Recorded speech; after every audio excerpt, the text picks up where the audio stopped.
This is Dateline News and Conversations.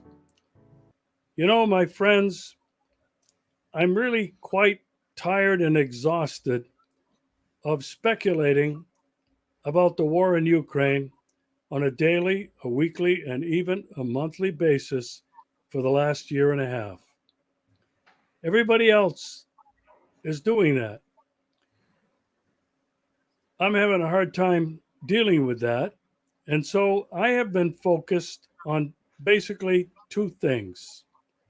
One, I've been focused on living life one day at a time where I am in Yalta, the Crimea, in the Russian Federation, in spite of the fact that we are being attacked multiple times by drones from Ukraine, even on the Kerch Bridge. So I have shifted my attention to living life and enjoying life like the rest of the people in Crimea and Russia, enjoying everything that Russia and Crimea has to offer. It's summertime here. There are a lot of tourists, and there's a lot of very interesting things going on. And I have been taking part in many of them. The other thing that I'm focusing on is the more geopolitical and even spiritual things that are happening in the world today. My guest tonight has become a good friend. He's been on the show before, and we've had some really wonderful conversations. Tonight, Ed Curtin joins me again. He wrote an article recently that's been published in a variety of places. I saw it on Global Research. It's entitled Trinity's Shadow, the first atomic bomb named Trinity, and the terrifying predicament that many wish to ignore. Ed Curtin, welcome back to the show. Thanks, Regis. It's great to be here with you. Well, it's my honor and my pleasure to have you. You know, both of us have been born and grown up Roman Catholic.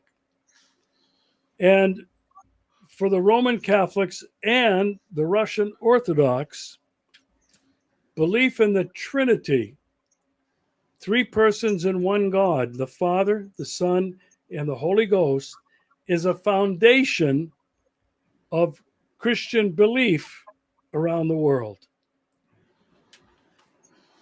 Your article really hit home because the first atomic bomb test in 1945 at Alamogordo in New Mexico was named Trinity by Robert Oppenheimer, the director of the Manhattan Project, the creator of the atomic bomb. Edward, what was it that motivated you to write this article at this time? Well, let's see if I can recall what motivated me. I've been thinking a lot about my life and how my personal life interpenetrated with social life and history. I've been writing a book on that matter. And I remember, well, I don't really remember, but I know when I was born, and I've always thought this, I was born in a time of war, as World War II was coming to an end. And I thought of what it must have been like when I was turned 1 year old, and I have 4 older sisters and 3 or 4 younger sisters. I had 4, but I only have 3 now. And what it must have been like on my first birthday when they heard the news of the Trinity bomb going off in New Mexico, and what a world to be born into. And so the idea of the bomb, nuclear weapons ultimately shadowing my life, came to me. And then I saw or noticed that a new movie was coming out, which I hadn't seen. Well, it wasn't out yet, and I haven't seen, and I don't plan on seeing it, called Oppenheimer, about the guy who gave the nickname to this lethal weapon, calling it Trinity. And of course, as a Roman Catholic, the Trinity is meaningful to me. And I thought to myself, this is, I knew all of this. I knew about John Donne's poem and Batter My Heart 3. I forget the first line of it, but it refers to the Trinity. And I thought this was almost blasphemous. It was disgusting. And the whole idea of nuclear weapons having entered the world when I entered the world. And you know, this has always been a preoccupation of mine. My first major piece of writing was about nuclear weapons and symbol systems, and how people are, or societies are really controlled by symbol systems. This would take a few minutes for me to explain. Maybe in a few minutes we could get into that. So that's how it started. And I guess, you know, I don't really always know how these articles come about, but they do. All right, Ed, couple of things. You know, I was a Carmelite priest for 14 years, but I was in the order for 25 years. And the Trinity test took place on July 16th, 1945. July 16th is the feast of Our Lady of Mount Carmel. It just passed just a few weeks ago, a couple of weeks ago. And I thought, oh my, the symbolism. And I want to talk about now, Ed, the symbolism that you have identified and talked about in the choice of this nickname, you called it the Trinity atomic bomb test. The irony between the Trinity, the Father, Son, and the Holy Ghost, the foundation of Western Christianity and Eastern Christianity. I find that symbolism to be dark and to be frightening. Your thoughts on that? Well, I agree completely, of course. It is dark. It's more than dark. It's pathological, I think. Oppenheimer, you know, said, well, he's not exactly sure. This is, I think, in 1962. He wasn't exactly sure why it was nicknamed that, but John Donne was one of his favorite poets, and he mentioned 2 poems. The one I mentioned before, Batter My Heart, 3-personed God, I think is the first line. Again, I don't remember exactly. But it seemed appropriate in its sickness, because one of the things I've studied over a lifetime is how societies are controlled and people's lives are informed by cultural symbol systems. And symbol systems are ways of presenting people with what they consider to be truths that give meaning to their lives. And one of the things that has happened over the last 150 years is that the traditional Western and even Eastern, if we talk about Eastern Russia, but the whole Western world, at least, including Russia, has been controlled. No, control is not the right word, has been sustained by a religious symbol system in which people found meaning. And that in that symbol system, the most powerful force in the world was God. And people found their sustenance, meaning, and truth by relying on God. But as Western philosophy, starting in the late 1800s, and technology and the Freudian revolution and the sociology of knowledge revolution and all of the technology culminating with nuclear weapons, people gradually started to lose their faith in the power of God as human beings, like the people who invented these weapons, took over that symbol system. And what people weren't finding comfort any longer in the old ways of thinking and finding meaning, and they were getting more and more disturbed by what was happening. And now it's, we've reached a crisis point for sure. And I think this Oppenheimer movie is a perfect example. They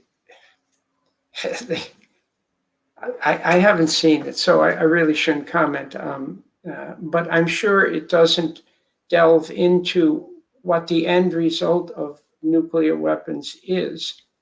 It's the end of the world, not at the hand of God, but at the hand of human beings. And it's also nuclear power and all of the toxic after effects and the production of these weapons.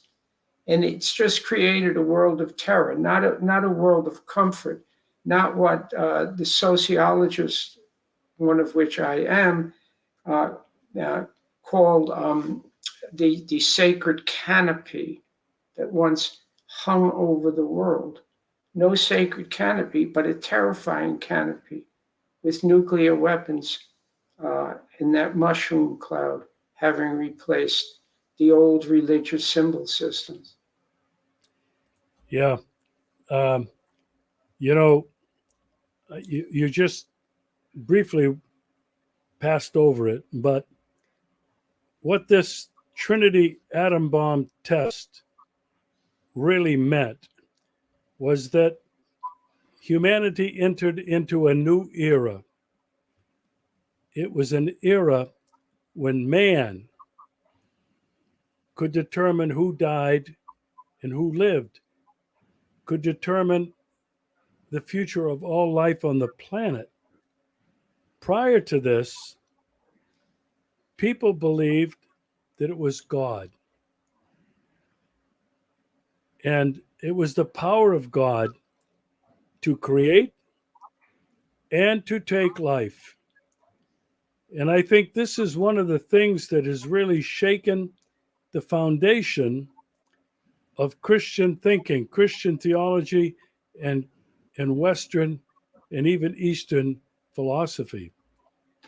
That what we are faced with now, in my opinion, is the power of evil, the force of evil in the world.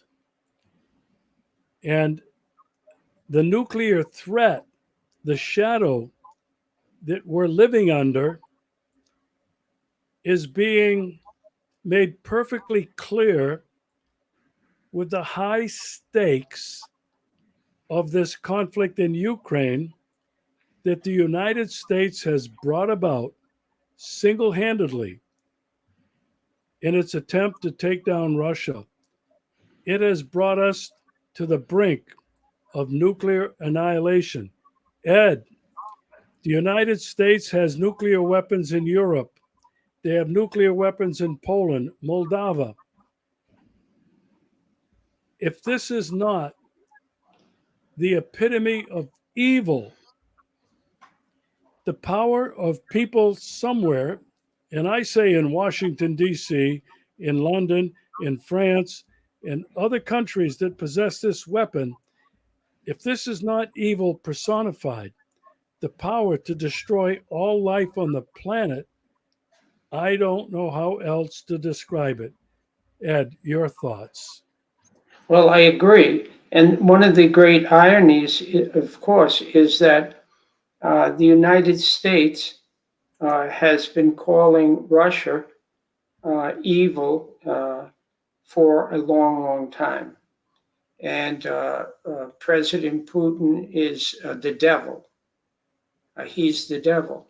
And yet, of course, Russia has these weapons, but they have not been pushing for the use of them the way the Western media and the Western governments, the Western medias have been reporting and the Western governments have been doing. It is the United States that has pushed for this war, created it, and keeps escalating with the sending of more weapons, more money. It's not going to stop. They're in a hole now, and they just keep pushing it and pushing it and pushing it, and it's a very dangerous situation. And Russia has said very clearly they would only resort to nuclear weapons if they felt that the country itself, the nation, was threatened. Of course, that's madness too, because the whole world would be destroyed in the process. But it's the United States that is responsible. And I agree, it is the personification. Well, personification wouldn't be the right word, would it, with weapons? But let's just say, quote, the personification, end quote, of evil in these weapons. And that's always been the case. And it's terrorism on a worldwide scale. And most people don't want to think about it. That was the fourth article in a row I wrote about nuclear weapons. It might have been the third. I wrote about Trident submarines and something else, but it's preoccupied me recently because, again, we weren't going to talk exactly about the war in Ukraine, but here we are. It's kind of hard to avoid, isn't it? It's a very dangerous. Yes, go on. We're talking about the war in Ukraine, not the daily battles that take place, the ebb and flow, whatever. We're talking about the significance of this war in Ukraine. It is a war of the United States and those who control it against Russia and the people of Russia. And you mentioned, and this has disturbed me greatly, that the Soviet Union, and it goes back to 1945 and those tests at Alamogordo, the Trinity test, when Truman couldn't wait to get the results of that test to tell Joseph Stalin that he had a bomb that was the greatest bomb. And it was a message to the Soviet Union that the United States now has this weapon and that we are in charge and we can use it. And the United States remains the only country that have used this weapon on Hiroshima and Nagasaki. And every president since maybe with the exception of John Kennedy, who had a conversion of heart, who attempted to abolish all nuclear weapons with Nikita Khrushchev, every president since has demonized the Soviet Union, their leaders, and now the Russian Federation and President Putin.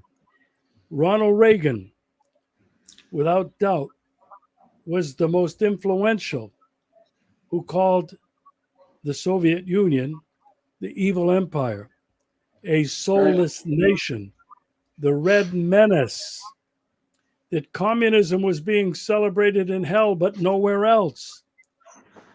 And every president since has demonized Russia and President Putin. And here we are now with the United States using this. And I say it's the United States, it's the globalists. I don't want to call them elite, but power brokers who have taken all of humanity to the brink of thermonuclear annihilation because of their bloodlust to take down the Russian Federation. You know, Ed, you and I both grew up under the shadow of the Trinity test.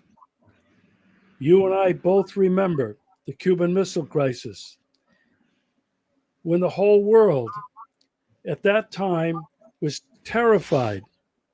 I mean, we were building bomb shelters that would protect us supposedly from a nuclear attack by the Soviet Union.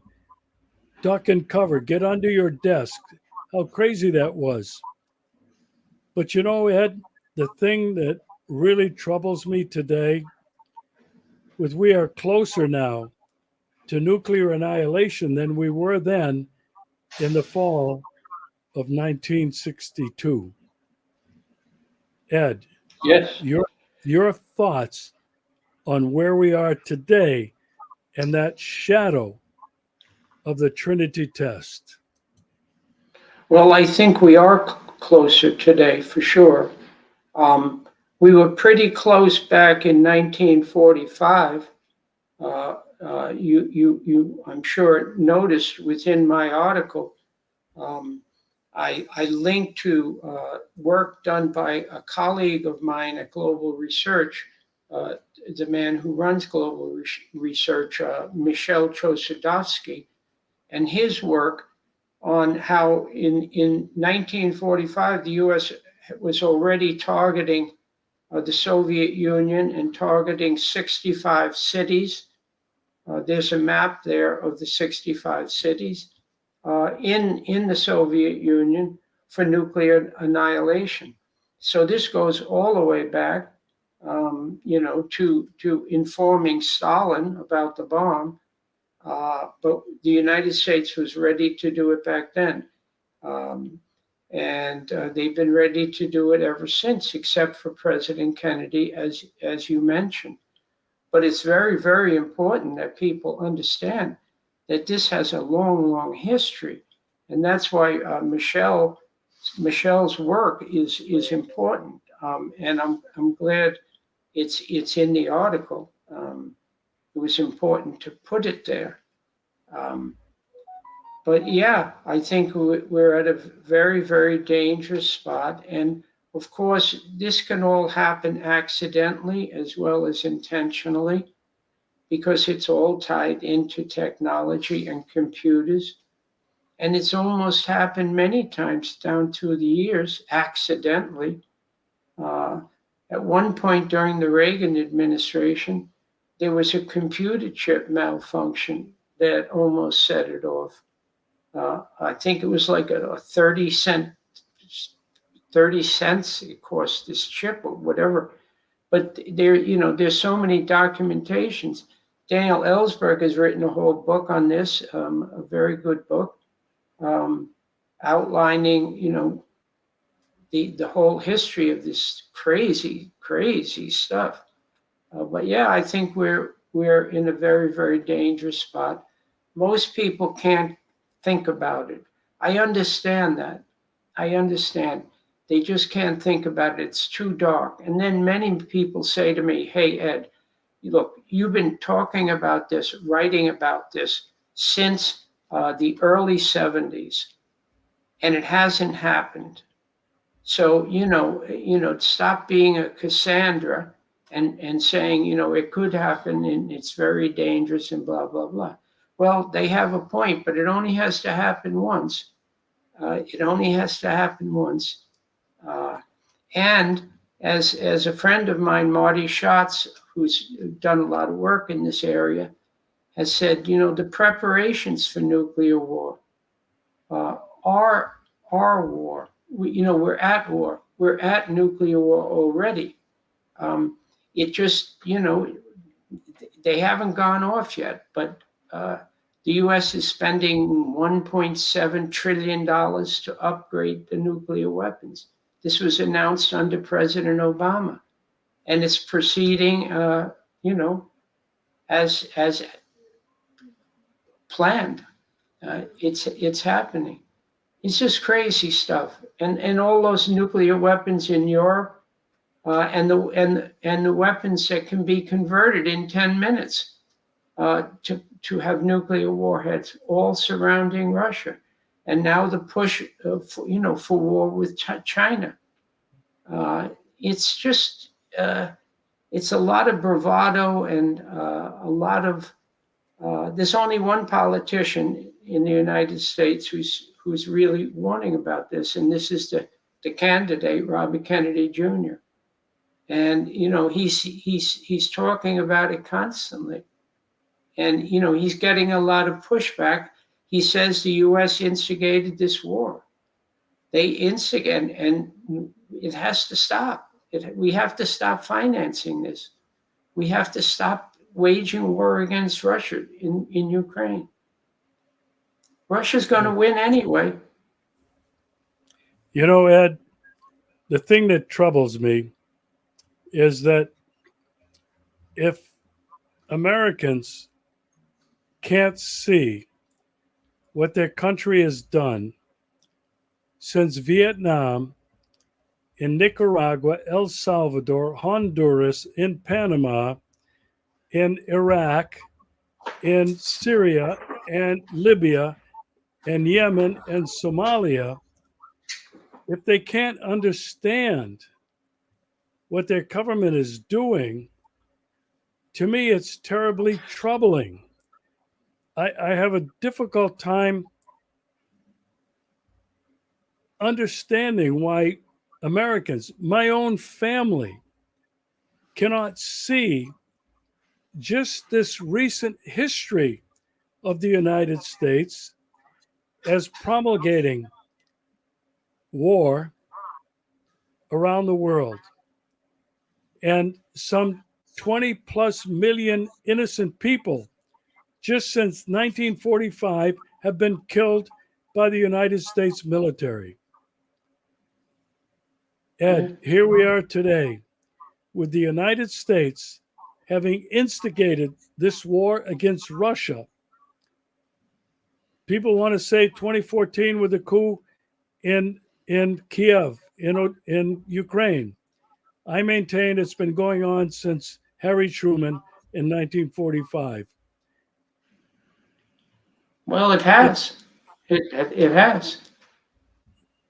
That's why I quote, and I've quoted before, the Nobel speech of Harold Pinter, the English playwright, who said, the U.S. has been doing this all these evil acts all these years, and they've been getting away with it because, well, I don't know if I think he says, people are kind of hypnotized by it, but I don't know if they're hypnotized or they just want to look the other way and go along.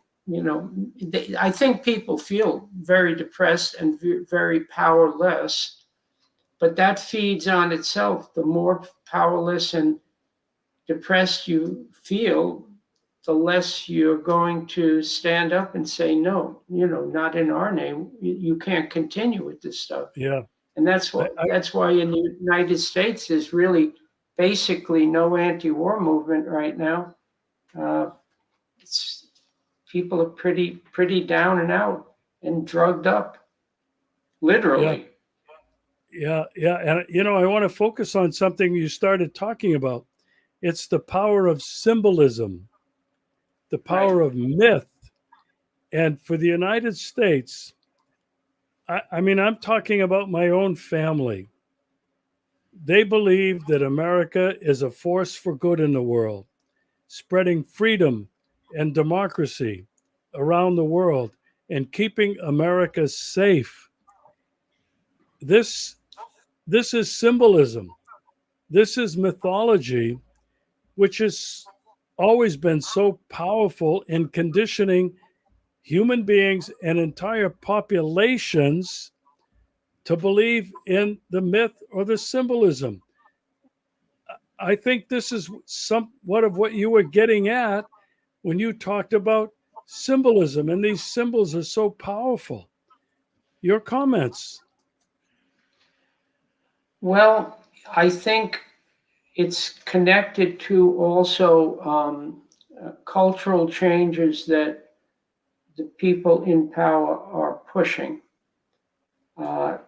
If I can get a little philosophical, if you go back to the late 1800s, the end of the 19th century, there was a revolution in thought that occurred. And it was what I called the relativity of knowledge. And this is, in a weird way, connected to Einstein's later theory of relativity in the realm of physics and mathematics.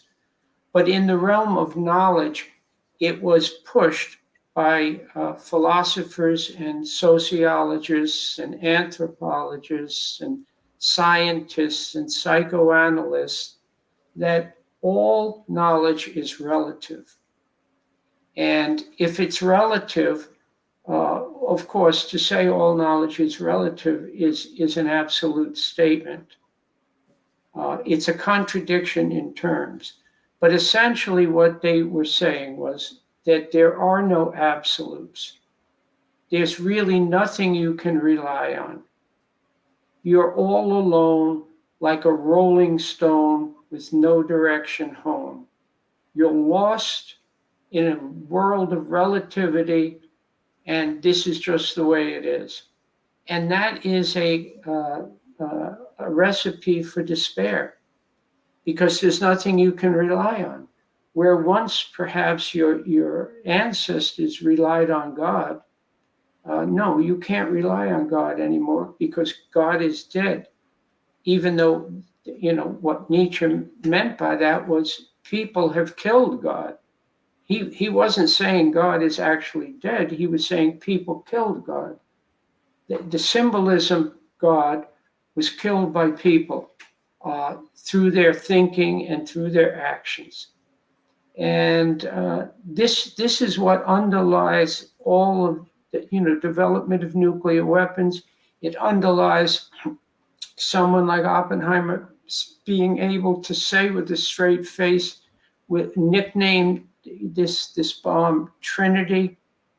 To quote the Bhagavad Gita later on, and everything surrounding this guy and the development of these weapons. It's all about a nihilism that's entered the world.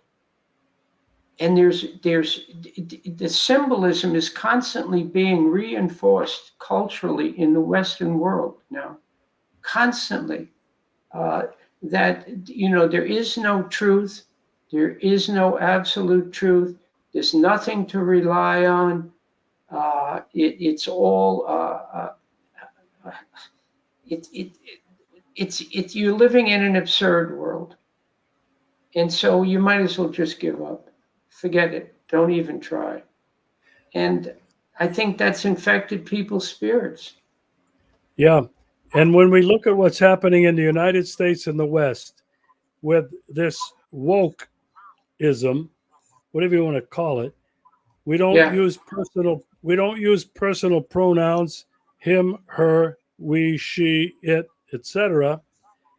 When everything is just neutered, when you look at what's happening with uh, LGBTQ plus and the indoctrination of children in grade schools, when you look at what is happening with all of this diversity, you see it in the Biden administration.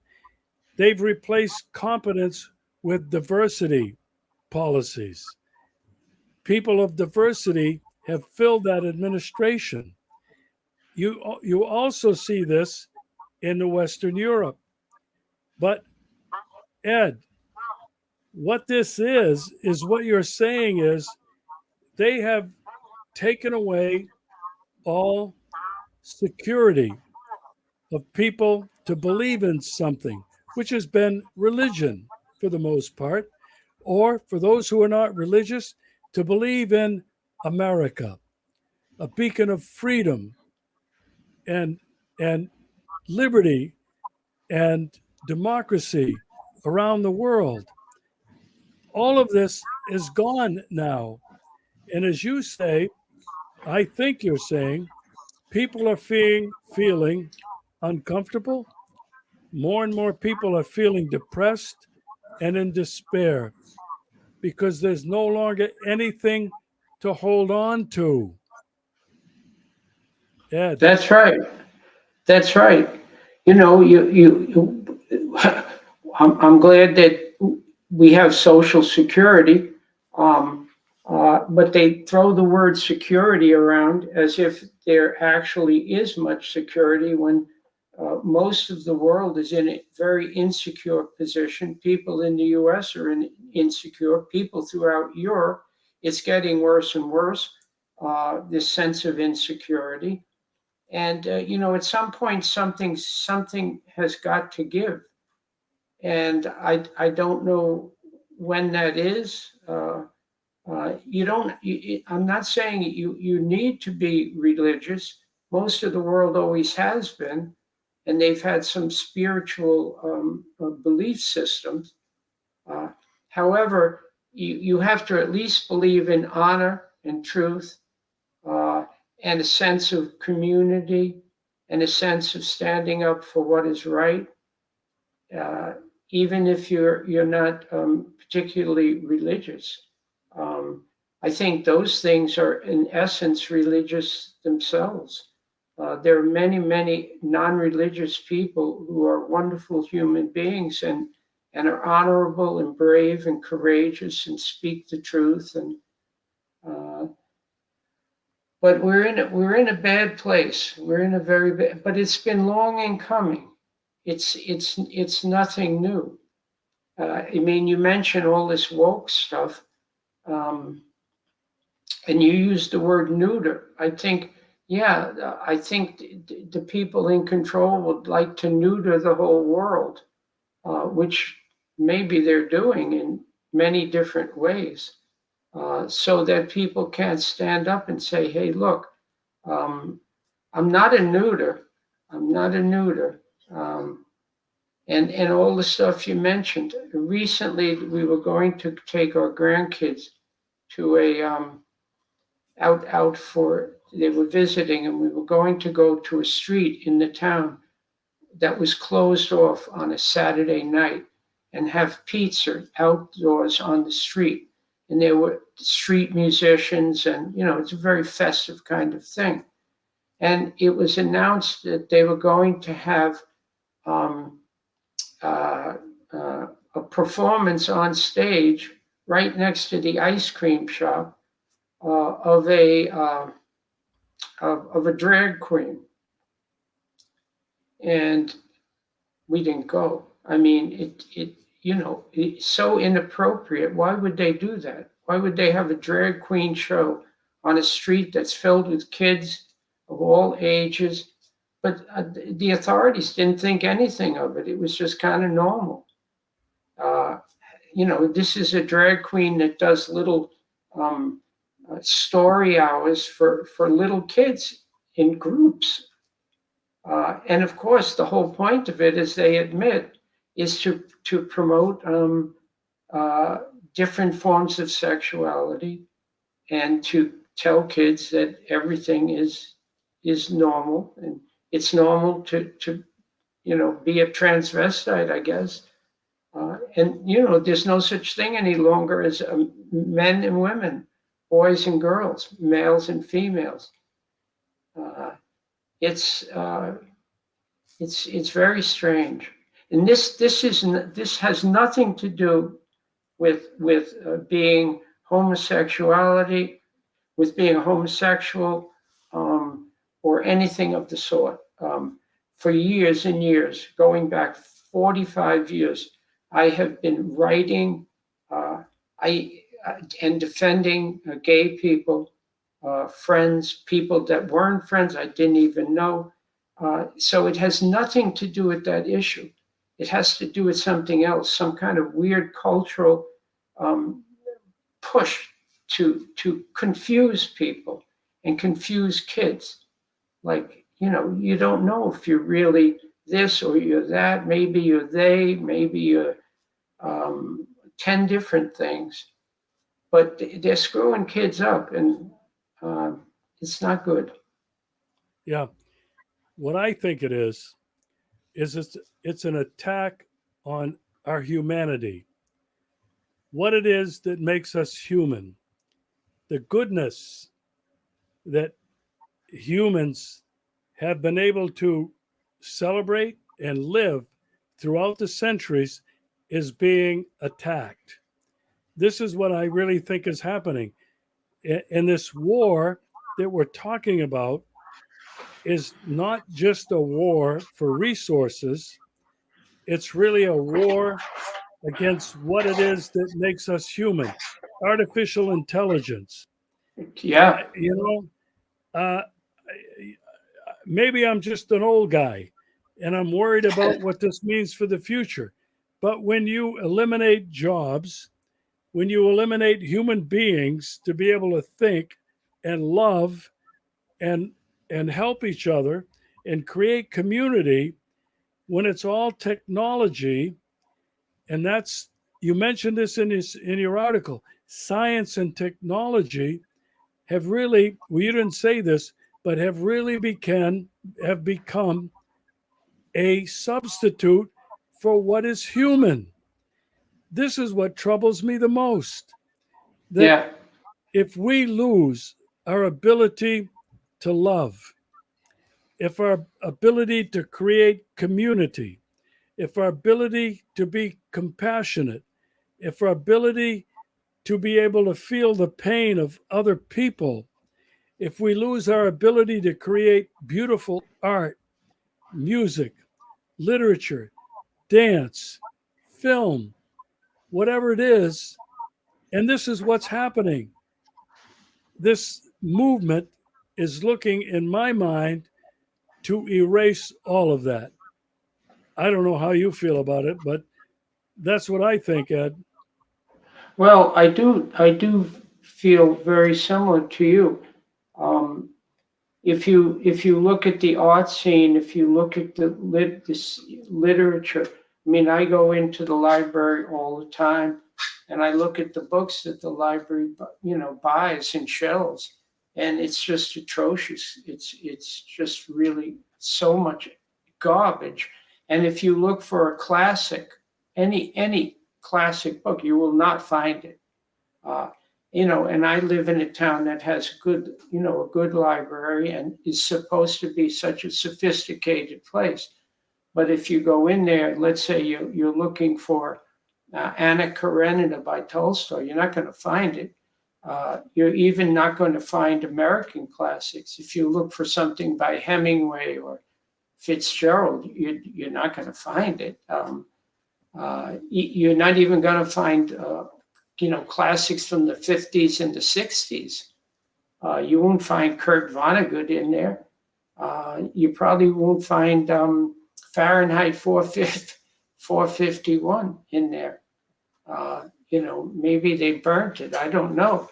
but they got a lot of computer stations and a lot of videos and a lot of movies. But the books, oh my God, it's all the same crap. The novels are like you can't. It's just a joke. It's a joke. Yeah. Yeah. And you know, So when you look at what young people and kids are consuming today, I see it all the time, and it's very troubling. They're on their phones and they're playing video games, which are all violent in nature, all of them. It's a matter yeah, of conquering, getting further, shooting, boom, bam, boom, boom. And when you look at what people are paying attention to me, it's very discouraging. And as I go back to what I said before, there's two wars going on simultaneously. One is an attack on what it is that makes us human. On another level, as you pointed out in your article,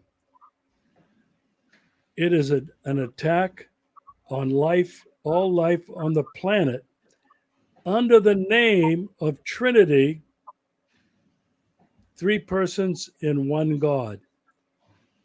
To me, Ed, this is the epitome of evil, evil in the world, evil in the universe. I don't know how to describe it any other way. the United States, they changed the name under pressure, but the U.S. had a nuclear submarine, and they named it Corpus Christi, the body Unbelievable. of the body of Christ. And what kind of mind could do that? And you know, you just shake your head. You don't know what to say. But then you have religious leaders.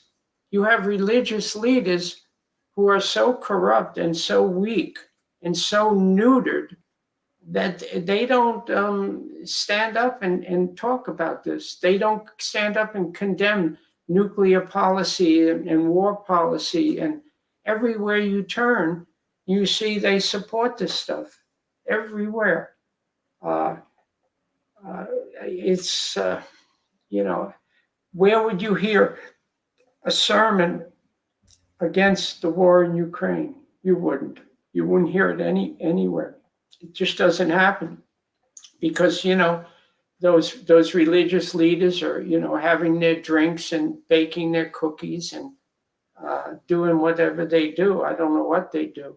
Well, I actually do know because, but I don't think I'd talk about it in this You know, here. when you talk about this, um, I was born and raised in Maine, and I went back there later in life before I came to Russia, and I was living in Bath and Woolwich and Brunswick area, but in Bath, Maine, there is a General Dynamics company called Bath Iron Works. What Yeah, they manufacture are Aegis destroyers and Zumwalt destroyers, which are all dual capable, traditional weapons and nuclear weapons. And several of my friends, and there's never more than 50, now it's down to about maybe 20 or 30, they show up every time a new destroyer is being released for the christening. They christen in the name of Jesus Christ these warships that are built to kill people. The most anti Christian action that one could. How can you twist it any other way? To christen in the name of the Christ, the Savior, and you christen a ship that's going to kill people. There's another christening coming up this weekend, I think, and my friends in the Brunswick area, Bath area, are going to show up again. Many have been arrested, but the it's not an irony. It's the dichotomy of how they've taken and corrupted Christian symbols and turned them into something that is evil. Yeah, one of the problems is, like your friends in Maine and people that I know also, uh, including myself. I mean, we're not young, and the people doing this are generally older. Holding peace vigils and standing outside of weapons manufacturers' gates and protesting and so forth. But there's not much of an appeal in doing this among the younger generation. Not that it's necessarily effective, but at least it is a moral stance. It's taking a stance. But people are distracted. The young people, they have other things that interest them. I can't talk about any of this stuff to my family members. They just don't want to get into it.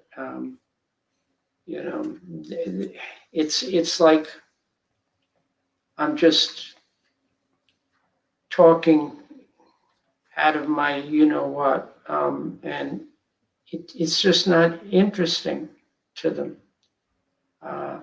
And I don't know. I don't know what to do about it except do what I do. But I do have grandchildren who are very different from the usual kids. My granddaughter's 15 and my grandson's 12, and they don't use cell phones. They both play the violin. They're both athletes. My granddaughter's a ballerina. They go to concerts. They love all kinds of music. They're incredible readers. They read everything under the sun. And they're brought up what I consider in the right way. They're being kept from all of this toxic cultural stuff that's all around them. So I do think there are kids like that, but I don't know how many. It's quite discouraging, I must say, but I never feel totally discouraged like you, because there's so many good people around. Well, I want to end on this note, and I'm going to quote you from the last paragraph in this wonderful article. Many share this philosophy of despair disguised as progress, as it has crept into everything today. It is tragic, for if people accept it, we are doomed to follow a Faustian pact with the devil, and all hell will follow. And then you wrote, I think of Bob Dylan singing, I don't see why I should even care. It's not dark yet, but it's getting there. And you finished with, and I share this thought completely, but I do care, and I wonder why. As night comes on, I sit and wonder. Ed, I can't thank you enough for what you've been doing your entire life, for the very inspirational articles that you continue to write, which come from a very deep religious, philosophical place. And it's a place that we have to fight to maintain because I believe it's what makes us human. Ed, thank you so much for coming on and sharing these thoughts. Well, thank you, Regis. I'm always glad to be here, to see your smiling face.